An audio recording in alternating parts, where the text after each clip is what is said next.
저작권료만으로 1년에 약 35억 원. 무대 위에서 노래하지 않아도 전 세계 어딘가에서 노래가 재생되는 순간마다 돈이 쌓이는 사람이 있습니다. 바로 방탄소년단의 음악적 설계자로 불리는 프로듀서 피독입니다. 더 놀라운 것은 이 위도 BTS의 리더 RM이라는 점입니다. RM의 연간 저작권료는 약 20억 원으로 추정됩니다. 오늘의 이야기는 단순히 돈을 많이 번 스타의 이야기가 아닙니다. 한 곡이 어떻게 평생 일하는 자산이 되고 한 사람이 만든 멜로디와 가사가 어떻게 수십억 원의 현금 흐름으로 바뀌는지에 대한 이야기입니다. 콘서트는 공연이 끝나면 정산이 끝납니다. 광고도 계약 기간이 지나면 끝납니다. 방송 출연료도 한번 출연하면 그날의 수입으로 마무리됩니다. 하지만 저작권료는 다릅니다. 오늘 만든 노래가 내일도 재생되고 1년 뒤에도 방송에 나오고 10년 뒤에도 노래방에서 불리고 20년 뒤에도 누군가의 추억 속에서 다시 살아나면 그때마다 창작자에게 수익이 돌아갑니다. 특히 케이팝이 전 세계로 퍼진 지금 음악 저작권은 단순한 부수입이 아니라 평생 연금 같은 자산이 되었습니다. 지금부터 저작권료만으로도 평생 일하지 않아도 될 만큼 막대한 수익을 올리는 것으로 추정되는 대한민국 대중음악계 톱10을 살펴보겠습니다. 단 모든 금액은 업계와 언론의 추정을 바탕으로 한 수치이며 실제 정산액과는 차이가 있을 수 있습니다. 10위는 대한민국 대중음악에 살아있는 역사 가왕 조용필입니다. 조용필은 단순히 한 시대를 풍미한 가수가 아닙니다. 그는 대한민국 대중음악의 흐름 자체를 바꾼 인물이며 수많은 후배 가수들에게 길을 열어준 상징적인 존재입니다. 창밖에 여자 단발머리 돌아와요. 부산항계 킬리만자로의 표범 모나리자, 친구여 같은 노래들은 특정 세대의 유행을 넘어 국민적 기억으로 남아 있습니다. 조용필의 저작권 수익은 정확히 연간 얼마라고 단정하기보다 수십 년 동안 누적된 막대한 가치로 보는 것이 더 적절합니다. 그의 음악은 방송에서 다시 흘러나오고 공연장에서 다시 불리고 후배 가수들의 리메이크를 통해 계속 살아 움직입니다. 조용필이 특별한 이유는 돈 때문만이 아닙니다. 그는 한국 음악 저작권 역사에서 중요한 상징성을 가진 인물입니다. 과거 불공정한 계약 관행 때문에 자신의 대표곡 일부에 대한 권리를 온전히 행사하지 못했던 아픈 시간이 있었고 그 문제는 많은 음악인들에게 큰 충격을 주었습니다. 원곡자인 가수가 자신의 노래를 부르기 위해 저작권 문제를 신경 써야 했던 현실은 창작자의 권리가 얼마나 중요한지 보여준 사건이었습니다. 그는 심장병 어린이, 소아암 환자, 어려운 학생들을 위한 공연과 장학 활동에도 힘써 왔습니다. 그래서 조용필은 단순한 10위가 아니라 한국 음악 저작권의 의미를 보여주는 살아있는 역사라고 할 수 있습니다. 9위는 아이들의 리더이자 젊은 세대를 대표하는 천재 프로듀서 전소연입니다. 전소연은 아직 젊은 나이에도 이미 대한민국 가요계에서 확실한 존재감을 만든 인물입니다. 그녀는 무대 위에서 노래하고 랩을 하는 아이돌에 머물지 않습니다. 팀의 음악적 방향성 콘셉트, 메시지 퍼포먼스의 분위기까지 직접 설계하는 자체 제작형 아티스트입니다. 많은 아이돌이 외부 작곡가와 프로듀서의 곡을 받아 활동하는 반면 전소연은 직접 곡을 만들고 가사를 쓰며 팀의 색깔을 구축해왔습니다. 전소연의 연간 저작권료는 약 6억 원 수준으로 추정됩니다. 라타타 한 라이언, 톰보이 두두, 퀸카 같은 곡들은 단순히 잘 팔린 노래가 아니라 전소연이라는 창작자의 세계관을 보여준 작품입니다. 그녀는 유행을 따라가는 쪽이 아니라 유행을 만들어내는 쪽에 가깝습니다. 더 무서운 점은 현재의 금액보다 미래의 가능성입니다. 전소연은 아직 활동 기간이 많이 남아있고 지금까지 쌓은 곡만으로도 이미 상당한 저작권 자산을 만들었습니다. 앞으로 더 많은 히트곡이 추가된다면 그녀의 저작권 가치는 훨씬 커질 가능성이 높습니다. 8위는 감성 싱어송라이터 윤종신입니다. 윤종신은 화려한 댄스 가수도 아니고 거대한 글로벌 팬덤을 앞선 아이돌도 아닙니다. 하지만 그는 오랜 시간 꾸준히 노래를 만들고 부르고 프로듀싱하며 자신만의 음악 세계를 쌓아온 대표적인 장기 생존형 창작자입니다. 윤종신의 강점은 한순간 폭발하는 인기가 아니라 오래가는 감성입니다. 그의 노래는 계절, 기억, 이별, 후회, 사랑, 인생의 복잡한 감정을 섬세하게 건드립니다. 오래전 그날, 팥빙수 조니 같은 곡들은 여러 세대가 각자의 방식으로 공감하는 음악입니다. 윤종신의 연간 저작권료는 약 7억 원으로 추정됩니다. 특히 존니는 윤종신의 음악 인생에서 매우 중요한 곡입니다. 발매 이후 폭발적인 반응을 얻으며 음원 차트를 장기간 장악했고 윤종신이라는 이름을 다시 한번 대중음악의 중심에 올려놓았습니다. 그의 수익 구조는 히트곡 한두 개에 의존하지 않습니다. 오랜 시간 축적된 음악, 카탈로그, 방송과 공연에서 꾸준히 사용되는 곡들 계절마다 다시 소환되는 노래들이 복합적으로 수익을 만들어냅니다. 월간 윤종신 프로젝트는 창작자가 꾸준히 작품을 내고 대중과 만나는 방식을 새롭게 제시한 실험이었습니다. 그래서 윤종신의 저작권료는 거의 30년에 걸쳐 쌓아온 음악적 신뢰의 결과라고 할 수 있습니다. 7위는 K-팝 퍼포먼스 음악의 뼈대를 만든 프로듀서 유영진입니다. 유영진은 대중 앞에 자주 나서는 스타형 인물은 아닙니다. 하지만 K-팝을 조금이라도 깊이 아는 사람이라면 그의 이름을 모를 수 없습니다. 그는 SM 엔터테인먼트의 대표적인 음악 프로듀서로 핫 신화 동방신기, 슈퍼주니어 엑소, 에스파 등 여러 세대를 대표하는 아티스트들의 음악에 깊이 관여한 인물입니다. 강렬한 비트, 웅장한 사운드, 극적인 멜로디 전개, 무대 퍼포먼스를 염두에 둔 구성은 SM 특유의 음악 스타일을 형성했습니다. 유영진의 연간 저작권료는 약 8.5억 원으로 추정됩니다. 그는 무대 위에서 팬들의 함성을 직접 받는 인물은 아니지만 그가 만든 음악 위에서 수많은 아이돌이 무대에 섰고 수많은 팬들이 열광했습니다. 1세대 아이돌부터 4세대 아이돌까지 SM의 음악적 정체성에는 그의 흔적이 깊게 남아 있습니다. 특정 시기에만 반짝한 작곡가가 아니라 여러 세대에 걸쳐 사용되고 기억되는 음악을 만든 창작자는 시간이 지날수록 더 강력한 저작권 자산을 갖게 됩니다. 유영진의 사례는 K-팝 시스템 안에서 프로듀서가 얼마나 중요한 존재인지 보여주는 대표적인 예입니다. 6위는 강렬한 이름만큼이나 강한 히트곡을 만들어 온 용감한 형제입니다. 본명 강동철로 알려진 용감한 형제는 작곡가이자 프로듀서이며 브레이브 엔터테인먼트의 수장입니다. 그는 대중음악계에서 히트곡 메이커라는 표현이 가장 잘 어울리는 인물 중 한 명입니다. 그의 음악은 어렵지 않습니다.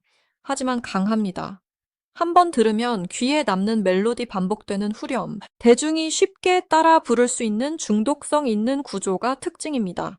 손담비, 애프터스쿨 시스타, AOA, 브레이브걸스 등 여러 아티스트들의 히트곡에 그의 이름이 등장합니다.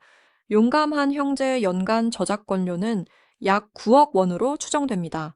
특히 브레이브걸스의 역주행 성공은 그의 이름을 다시 한번 대중 앞에 강하게 각인시킨 사건이었습니다. 과거 방송에서 저작권 수입과 관련된 여러 이야기가 화제가 되기도 했고 일부 소문은 과장되었으며 일부는 본인이 직접 해명하기도 했습니다. 그러나 분명한 것은 그가 오랜 기간 수많은 히트곡을 만들며 상당한 저작권 자산을 쌓아왔다라는 점입니다. 그의 사례는 복잡한 음악, 이론보다 사람들이 듣고 싶어 하는 멜로디를 정확히 잡아내는 감각이 얼마나 강력한 자산이 되는지 보여줍니다. 5위는 대한민국 엔터테인먼트 산업의 대표적인 성공 모델 박진영입니다.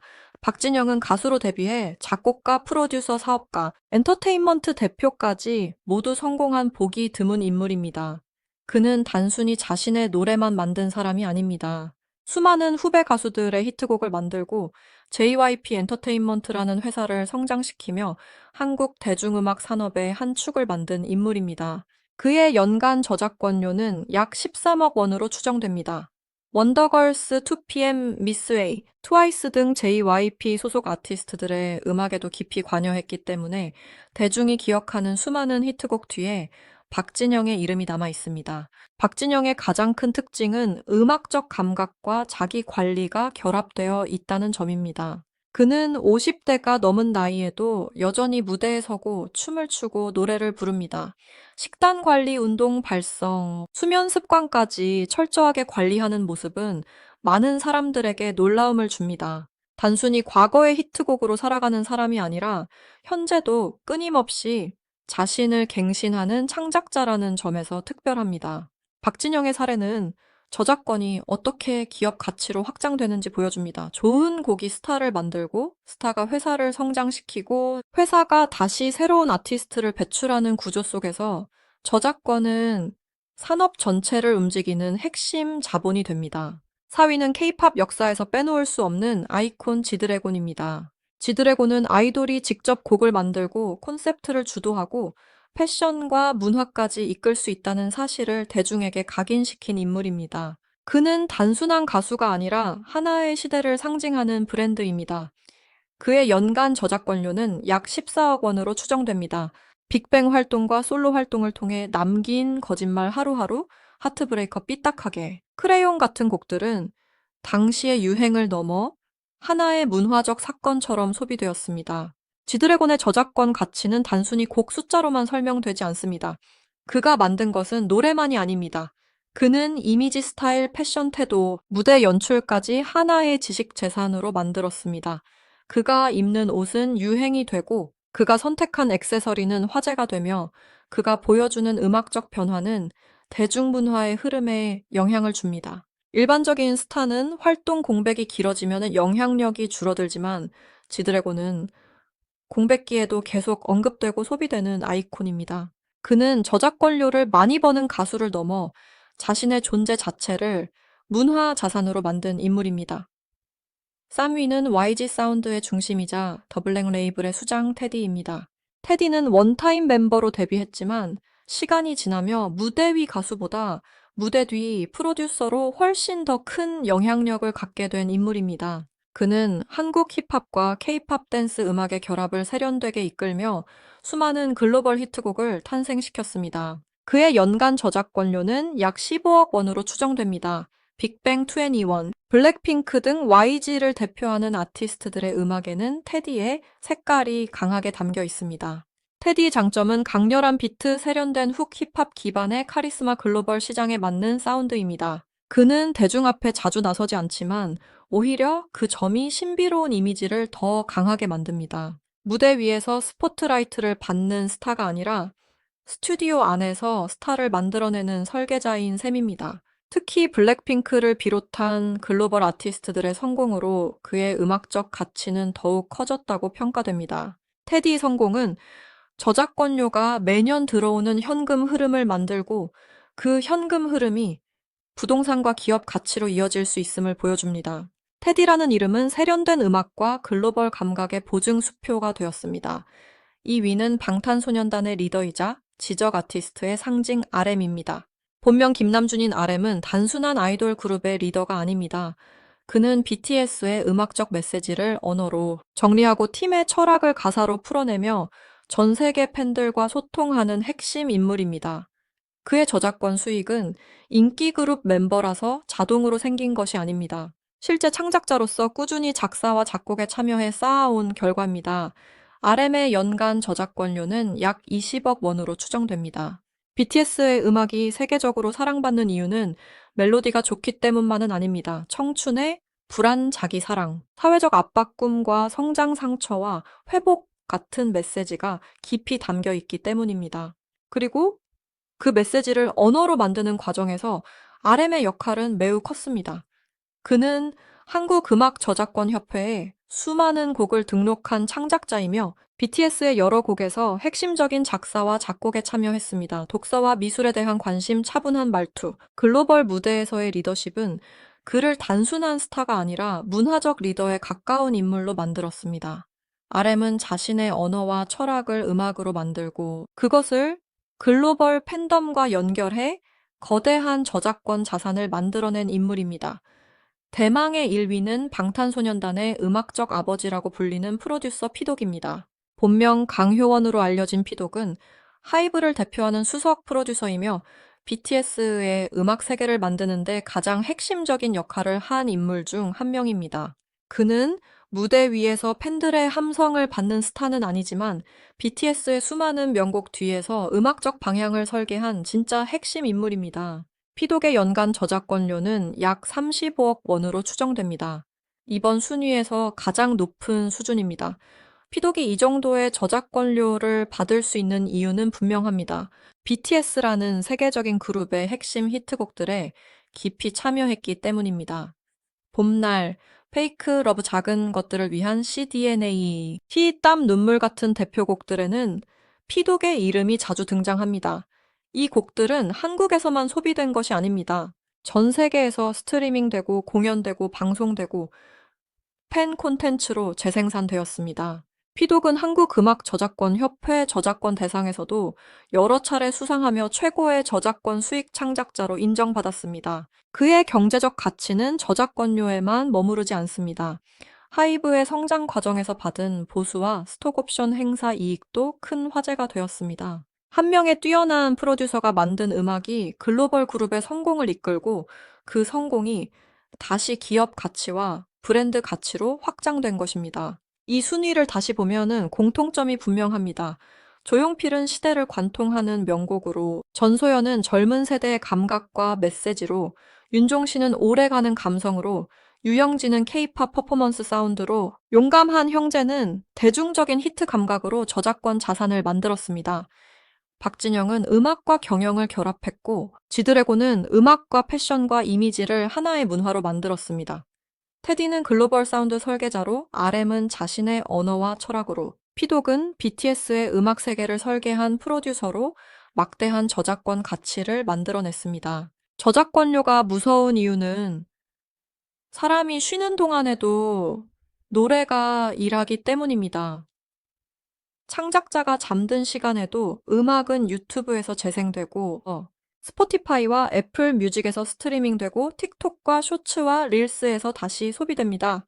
예전에는 한국 안에서 많이 들리는 곡이 큰 성공이었다면, 이제는 전 세계 팬들이 동시에 듣는 시대입니다. 하나의 곡이 국경을 넘어 퍼지는 속도는 과거와 비교할 수 없을 만큼 빨라졌고, 그만큼 창작자가 받을 수 있는 저작권료의 가능성도 훨씬 커졌습니다. 결국 저작권료는 누군가가 만든 노래가 얼마나 오래 살아남았는지를 보여주는 지표입니다. 오늘 소개한 순위는 10위 조용필, 9위 전소연, 약 6억 원, 8위 윤종신, 약 7억 원, 7위 유영진, 약 8.5억 원, 6위 용감한 형제, 약 9억 원, 5위 박진영 약 13억 원, 4위 지드래곤 약 14억 원, 3위 테디 약 15억 원, 2위 RM 약 20억 원, 1위 피독 약 35억 원입니다. 물론 이 금액은 추정치입니다. 실제 저작권료는 곡의 지분 계약 구조, 해외 수익,